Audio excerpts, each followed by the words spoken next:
My mother-in-law tried to steal my inherited house, so I upgraded her eviction notice. I always believed that a marriage meant building a life together, not funding a family empire built on deception. When I married Brandon, I welcomed his mother, Evelyn, and his sister Rachel into my world with open arms. I thought the constant criticism and subtle snide remarks were just their way of adjusting to a new dynamic. I was completely blind to the reality. They didn't see me as a partner or a family member. They saw me as a financial lifeline to be exploited. It took a single misplaced loan document on our dining table to shatter my trust entirely. By the time I realized they were actively plotting to strip me of the home my grandfather had left to me, their trap was already set. But they made one critical mistake. They forgot that my name was the only one on the deed. The comforting aroma of slow-simmered marinara and fresh basil usually filled my kitchen on Sunday afternoons. It was a tradition I cherished ever since I moved into the historic Craftsman home on Willow Lane. The house was a masterpiece of old-world charm, featuring original stained glass windows, rich mahogany built-ins, and a wide wraparound porch where I envisioned spending decades. This house wasn't just real estate to me. It was an inheritance from my grandfather, who had meticulously maintained it before passing it down to me 2 years before Brandon and I even started dating. It was my sanctuary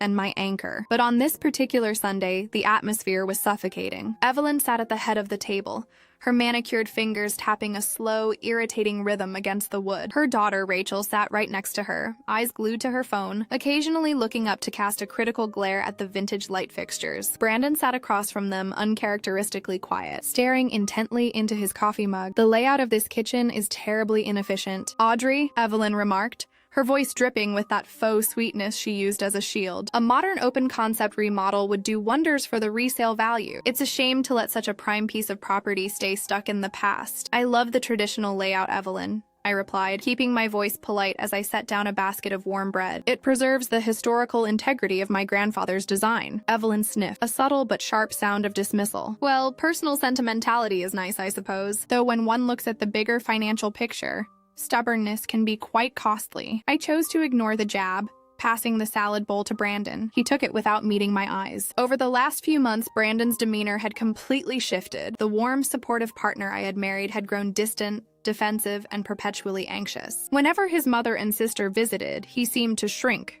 retreating into a shell of compliance. I assumed he was just stressed about a promotion at his engineering firm, but a knot of unease had begun to form in my stomach. The dinner proceeded with the usual passive-aggressive commentary. Rachel complained loudly about her apartment's rising rent, dropping heavy hints about how lucky Brandon was to live in a massive house without a massive mortgage. Evelyn chimed in, lamenting how incredibly difficult it was for young people to establish themselves in the current market, looking directly at me as if I were personally hoarding the neighborhood's wealth. I kept my mouth shut, relying on my years of corporate patience to get through the evening. The real shift occurred the following Tuesday. I had returned home early from a design consultation because a sudden thunderstorm had knocked out the power at my studio. The house was dark when I stepped into the foyer, the gray afternoon light barely filtering through the heavy drapes. As I peeled off my damp jacket, I heard muffled, intense voices coming from the home office at the end of the hall. "If we structure the asset disclosure this way, she won't even realize the property is being leveraged until the paperwork is filed." Rachel's voice carried clearly through the quiet house. "We just need Brandon to get her signature on the joint line of credit application," Evelyn replied, her tone sharp and clinical. "Keep stalling. He needs to understand that this isn't just about him. It's about securing the family's future. That equity is sitting there doing absolutely nothing for us." I froze, my heart hammering violently against my ribs. My breath caught in my throat. I crept closer to the cracked office door, the old floorboards threatening to betray my presence with every microstep. "She's sharp." "Mom!" Brandon's voice emerged, sounding strained and laced with deep anxiety. "Audrey reviews every single document I hand her. If I just slip a quitclaim deed or a modified property schedule into the stack of routine tax documents, she's going to notice the legal descriptions instantly." "Then you make sure she's distracted," Evelyn snapped. "Pour her a glass of wine, do it after she's had a grueling day at the studio. You've been married for 3 years, Brandon. If you haven't figured out how to manage your wife's attention by now, I don't know what to tell you. Rachel needs a down payment for her condo, and your father's outstanding debts aren't going to vanish on their own." "And what happens when she finds out?" Brandon asked, his voice cracking slightly. "By then, the property will be tied to the joint LLC," Rachel chimed in, a smirk evident in her tone. "With the new structure, her individual share will be reduced to a minor percentage based on non-marital contributions, which we can easily dispute in court with the financial logs I've been keeping. She'll be forced to accept a buyout, and it won't be anywhere near market value. She can go find a nice small apartment, My hands began to shake violently. I backed away from the door, my mind racing through a labyrinth of horror and total disbelief. My husband,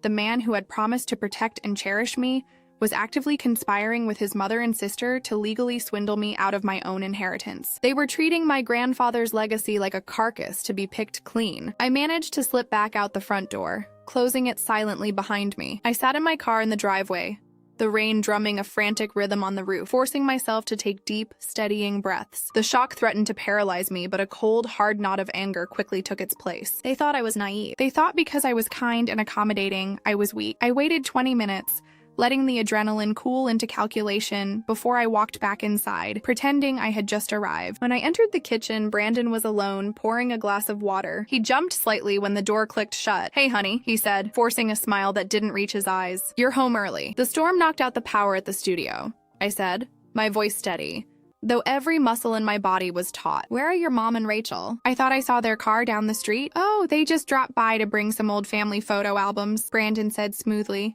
setting his glass down. "They left just a few minutes ago." He lied right to my face without a single flicker of hesitation. The betrayal cut deep, a physical ache in my chest, but I held my composure. I smiled, kissed his cheek, feeling a sudden, profound revulsion as I did, and went upstairs to my room. The battle lines had been drawn in my own home. I knew I couldn't confront them yet. I had no proof other than an overheard conversation they would easily deny or frame as a harmless misunderstanding. I needed documentation. I needed to see exactly how far their plan had gone, and what financial strings they were trying to pull behind my back. They wanted a war for this house, and I was going to ensure they lost everything trying to fight it. The next morning, I woke up before the alarm, my mind entirely clear. Brandon was still asleep beside me, his breathing slow and heavy. Looking at him, I didn't feel sadness anymore. I felt a profound sense of detachment. He wasn't the man I thought I married. He was an operative for his mother's greed. I quietly slipped out of bed, dressed in my standard corporate attire, and headed downstairs. My first stop was my personal office. I needed to verify that my digital fortress was secure. I changed the passwords to my design firm's bank accounts, my personal savings, and my cloud storage where the original property deeds and purchase documents were safely backed up. I set up two-factor authentication tied strictly to my personal cell phone. If Brandon or his family tried to access my professional finances, I would know instantly. By mid-afternoon, I had an appointment with a top-tier asset protection attorney, a woman named Hannah who had a reputation for being entirely ruthless in property disputes. I sat in her high-rise office, presenting her with the property history, the current mortgage statements, and a detailed summary of the conversation I had overheard. Hannah reviewed the paperwork, her expression unreadable. "Legally, Audrey, this house is separate property. You inherited it before the marriage, and the title is solely in your name. However, if they manage to trick you into signing a joint asset disclosure or a quitclaim deed during a refinancing process, you could inadvertently transmute the separate property into community or joint property. Once that happens, they can force a partition sale or leverage equity. What do I do?" I asked, my voice tight. "We play defense first, then offense," Hannah said, a cold smile touching her lips. "Do not let on that you know anything. If Brandon hands you paperwork, tell him your accountant needs to review it first for tax purposes. In the meantime, we need to uncover exactly what financial vulnerability they are trying to patch up. People don't risk felony fraud for fun. They are desperate." I left her office with a clear mission: find the desperation. The opportunity presented itself 3 days later. Brandon left his work laptop open on the dining room table while he went downstairs to help the neighbor clear a fallen tree branch from the driveway. It was a window of perhaps 15 minutes. My heart pounded, but my hands remained steady. I inserted a secure flash drive I had purchased specifically for this moment and began navigating his local files.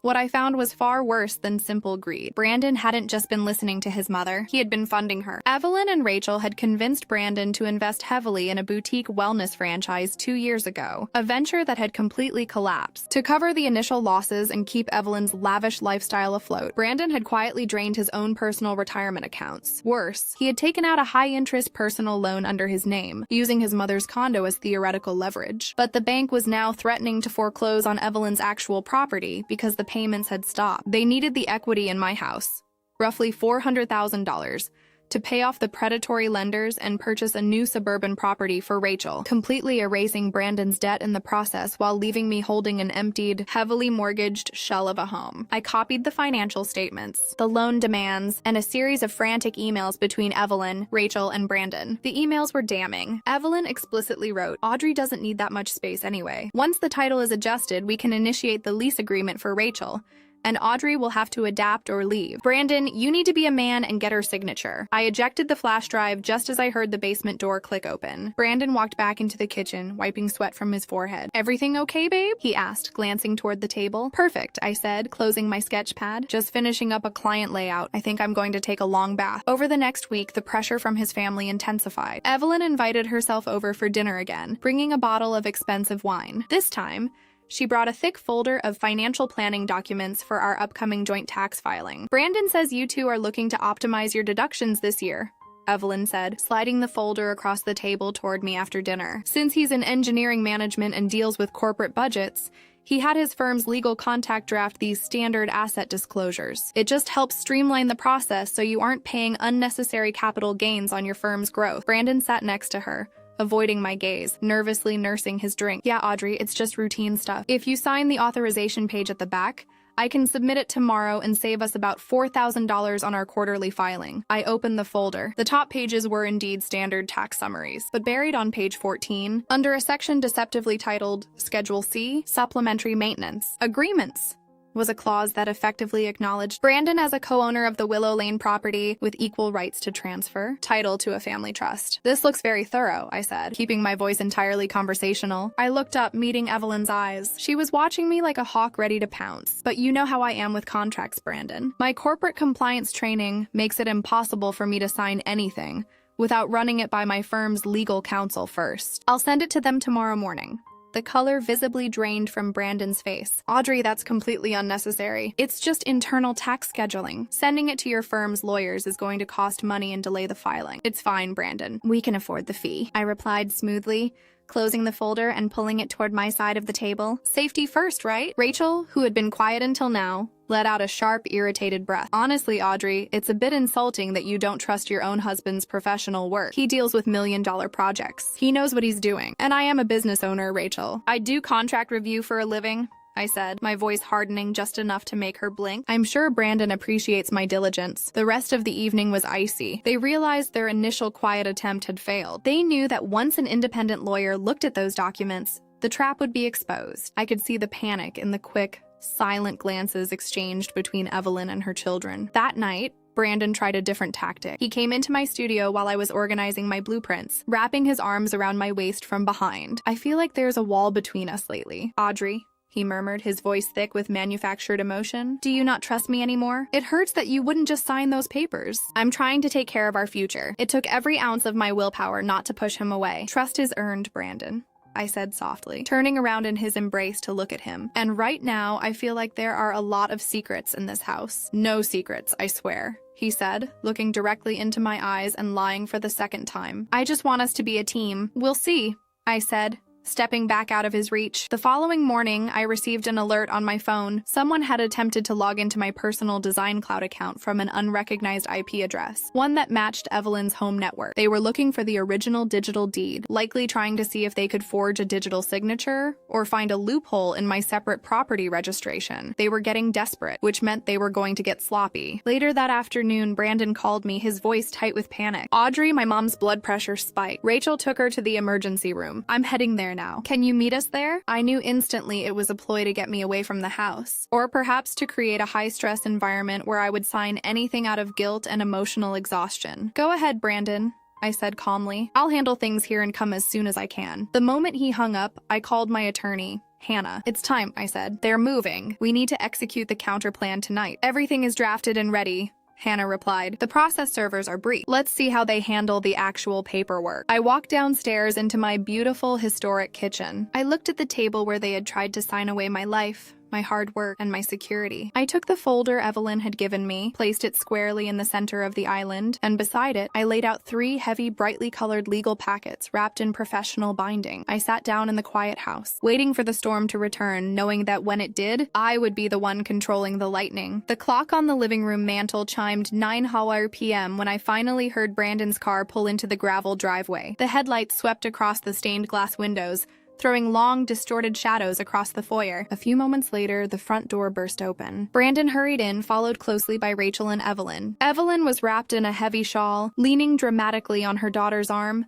playing the part of the fragile matriarch to perfection. "Audrey," Brandon called out, his voice breathless with a mix of exhaustion and manufactured urgency. "Thank goodness you're still here. The hospital was a nightmare, but the doctors managed to stabilize her. She needs absolute rest, and her condo is too damp right now with the storm damage. I told her she's staying with us for the next few weeks." I stood at the kitchen island, my hands resting calmly on the polished quartz countertop. I didn't rush to greet them. I simply watched as they paraded into my kitchen, their eyes darting around the space as if they already owned it. "I see you didn't make it to the hospital," Rachel snapped, her tone sharp with accusation. "Mom could have had a stroke and you couldn't even bother to leave your studio." "Your mother is perfectly fine, Rachel," I said, my voice deadpan and entirely devoid of the usual warmth I offered them. "In fact, I imagine her blood pressure is exactly where it always is when she's orchestrating a performance," Evelyn gasped, clutching her chest. "Brandon, are you going to let her speak to me that way? After the day we've had? Audrey, what is wrong with you?" Brandon stepped forward, his face flushed with anger. "She's sick, and we need to take care of family. Which reminds me, since we're all here, we really need to get those tax schedules sorted out tonight. The stress of this financial uncertainty is what triggered her episode. Just sign the authorization page so I can file it and get this weight off our shoulders." "Oh, you mean the weight of your mother's impending foreclosure?" I asked,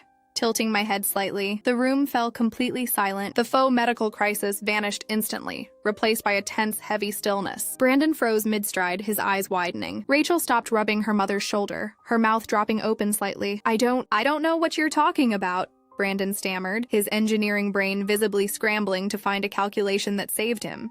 "I'm talking about the boutique wellness franchise that failed 2 years ago, Brandon," I said, tapping the center stack of documents on the island. "I'm talking about the personal loans you took out, the retirement accounts you drained behind my back, and the fact that your mother's condo is about to be seized by predatory lenders. And most importantly, I'm talking about page 14 of this document, where you tried to trick me into signing over the equity of my house to cover your family's catastrophic financial disasters." Evelyn's fragile facade evaporated. She straightened her posture, her eyes narrowing into cold, calculating slits. "You've been snooping," she hissed, the sweet mother-in-law persona gone entirely. "You think you're so clever, Audrey, but Brandon is your husband. Half of everything you built during this marriage belongs to him anyway. We were just restructuring things to protect the family asset from your selfish hoarding. Actually, Evelyn, let me correct your terrible understanding of property law," I replied, sliding the first brightly colored legal packet toward them. "This house was inherited 2 years before I even met your son. The title is solely in my name,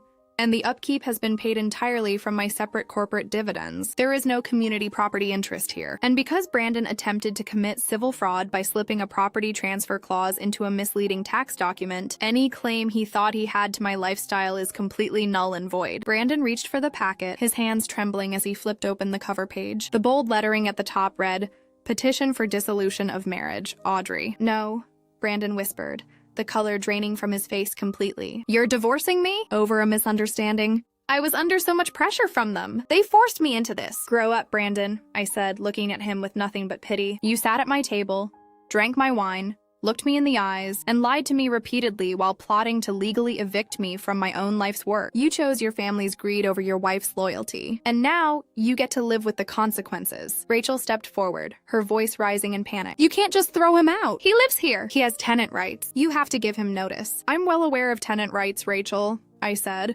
sliding the second and third packets across the island, "which is why those are formal, legally binding eviction notices for Brandon, effective immediately under the emergency clauses regarding financial abuse and fraudulent misconduct, which my attorney filed this afternoon. And the third packet? That's for you, Evelyn." Evelyn scoffed, though her hands were visibly shaking now. "You can't evict me from a house I don't live in, you absurd girl." "No, but I can submit this comprehensive file of digital forensic evidence to the Financial Fraud Division of the State Attorney's Office," I said, tapping the flash drive sitting on top of the paperwork. "It contains every single email where you and Rachel instructed Brandon to forge my signature. Every unauthorized login attempt into my firm's secured servers from your home IP address, and the falsified loan applications you submitted listing my property as collateral without my knowledge. That's called bank fraud, Evelyn. It carries a heavy prison sentence." Rachel let out a sharp sob, clutching her mother's arm for real this time. Evelyn looked at the drive, then up at me, realizing for the first time that she wasn't dealing with a polite, submissive daughter-in-law. She was dealing with a business owner who knew exactly how to dismantle an adversary. "What do you want?" Evelyn asked, her voice cracking, her leverage completely gone. "I want you all out of my house in exactly 10 minutes. I said, my voice dropping to a calm, icy whisper. Brandon, you may pack 1 suitcase of clothes. Anything else left behind will be inventoried by my legal team and delivered to your mother's very crowded condo. If you are still on my property by 9:20 p.m., the police will be called to remove you for trespassing, and the fraud file will be delivered to the district attorney first thing tomorrow morning. Brandon looked at his mother, then at his sister, but neither of them would meet his eyes. They were already calculating how to save themselves from the legal fallout, completely abandoning the man they had used as their pawn. Audrey, please, Brandon begged, tears finally welling in his eyes. We can talk about this. We can go to counseling. Our marriage ended the moment you brought their greed into our bedroom, Brandon, I said, stepping back and crossing my arms. Your 10 minutes start now. The next 10 minutes were a frantic, humiliating blur for the 3 of them. Brandon scrambled upstairs, shoving random items into a single duffel bag, while Evelyn and Rachel stood in the foyer, whispering furiously to each other in bitter, hushed tones. They realized the grand prize they had spent months plotting to steal. My beautiful, historic home was entirely out of reach. At exactly 9:18 p.m., Brandon walked down the stairs, his head hanging low, holding his single bag. Evelyn and Rachel didn't even wait for him. They marched out the front door into the fading rain, their heels clicking rapidly down the porch steps. Brandon stopped at the threshold, looking back at me one last time, hoping for a flicker of regret or hesitation. I gave him nothing but a cold, steady gaze. He turned and walked out into the night. I walked over to the heavy oak front door, closed it firmly, and turned the deadbolt. The click resonated through the quiet house, a beautiful, solid sound of absolute safety. I walked into the kitchen, picked up the fraudulent paperwork, and tossed it directly into the recycling bin. The storm outside had finally passed, leaving the air clear and fresh. For the first time in months, I sat down on my sofa, took a deep breath, and enjoyed the beautiful, hard-earned silence of my own home.